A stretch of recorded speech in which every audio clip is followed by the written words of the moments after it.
Consciousness. You might think of intelligence, reflection, self-awareness. Wrong starting point. Forget preconceived ideas. Consciousness is not limited to humans. 2 questions. First, is there concrete proof of human consciousness? Second, does consciousness actually influence behavior? We will rigorously explore these points. No room for vague intuitions or comfortable beliefs. We will follow the reasoning to its conclusion, and the results may be surprising. Is consciousness unique to humans? Do other forms of life perceive their own existence, even to a lesser degree? Or are they just biological mechanisms without feeling? Answers to come. Chapter 1. Understanding consciousness means questioning everything we think we know about experience and intuition. Do you think you know what it means to be conscious? Think again. It's an elusive concept slipping through our imperfect definitions. First mistake, believing consciousness is obvious. In reality, our ideas about it are vague and contradictory. We must start by eliminating what it is not. Thomas Nagel sets a foundation.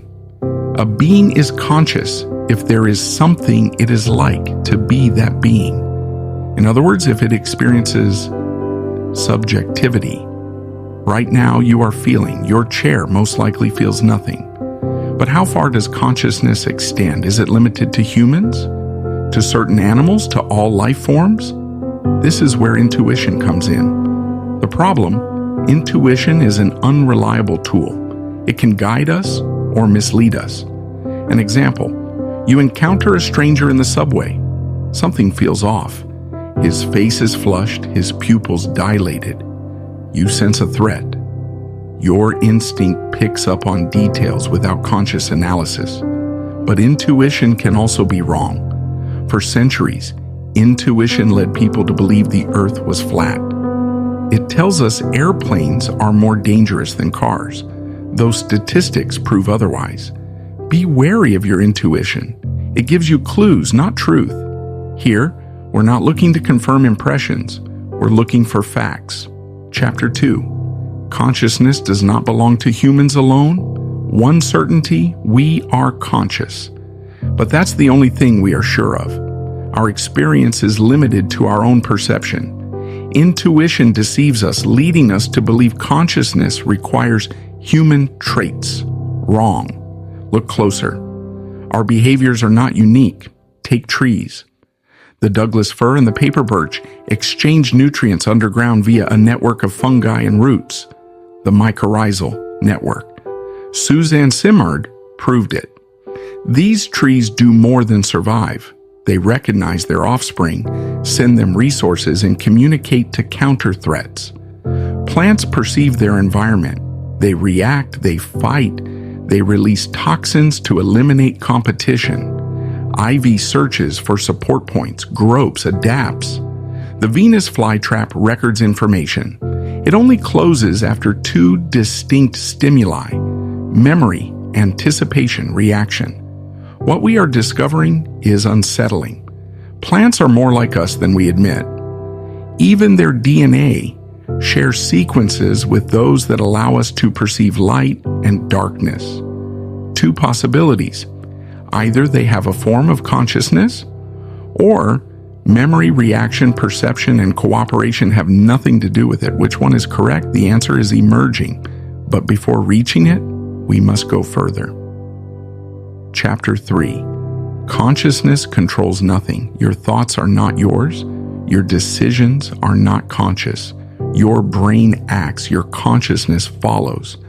Most of the time, you react automatically. A stimulus, a response, no reflection, no choice, just programmed execution. Your senses do not reach your brain at the same time. Your consciousness is always behind. It only knows what is happening after the fact. Studies have proven it. Your mind is a spectator. Your brain processes information like a self-driving car. It collects data, analyzes, executes. Consciousness merely observes, incapable of intervention. And thought? Same story. An idea appears.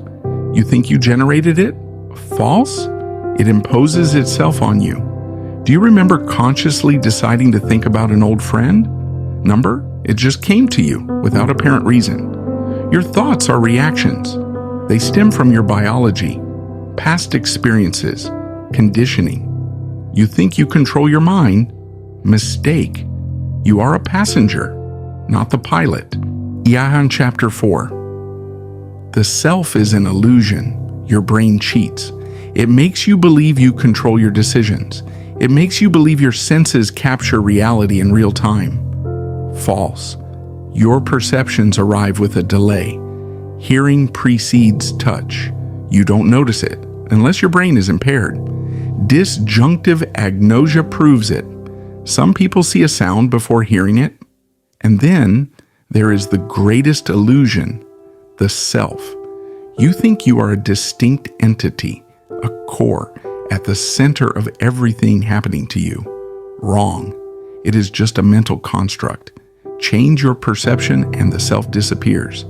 Psychedelic drugs, meditation, intense experiences all short-circuit the brain. The result? Ego dissolution. No more isolated individual, just raw consciousness without a center, without barriers. This is not a theory, it is a neurological fact. You can be conscious without feeling like yourself. Therefore, consciousness and self are separate. The earth seemed flat until we took a step back. The same goes for your identity. A mirage, a trick. Chapter 5. All matter could be conscious. The idea seems absurd. It is not. Scientifically, it holds up. If consciousness is not tied to any specific behavior, why would it be limited to humans? Let's go further. What if all matter possessed a form of consciousness? This is not mysticism. It is panpsychism, a theory that aligns perfectly with biology and physics. Look closely at the matter that composes you. It is identical to that of plants, stars, rocks. Why would this matter suddenly become conscious here and not elsewhere? That would be an anomaly. Science rejects anomalies. Since the 1930s, biologists and philosophers have defended this idea. Their reasoning is clear. All matter is energy, and experience could be an intrinsic property of this energy. No physical inconsistency, no arbitrary exceptions. Skeptics are mistaken. Panpsychism does not claim that a rock thinks. It suggests that consciousness exists in countless forms, some incomprehensible to us. Imagine an entity that perceives only light and darkness, heat and cold, no thought, just raw sensation. That is minimal consciousness. Maybe yours is just a more complex version of the same phenomenon. Chapter 6. Panpsychism shatters our certainties. It forces us to rethink consciousness. This theory is unsettling. It demands that we reconsider our intuitions about reality. But intuition deceives. Science has proven this time and time again. Take this fact. A human body could host multiple consciousnesses. This is not speculation, it is proven. Since the 1960s, studies on split-brain patients have demonstrated it. Patients who have undergone callosotomy, separation of the brain hemispheres, continue to function normally.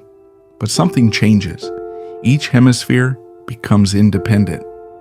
Two distinct systems, two autonomous streams of thought.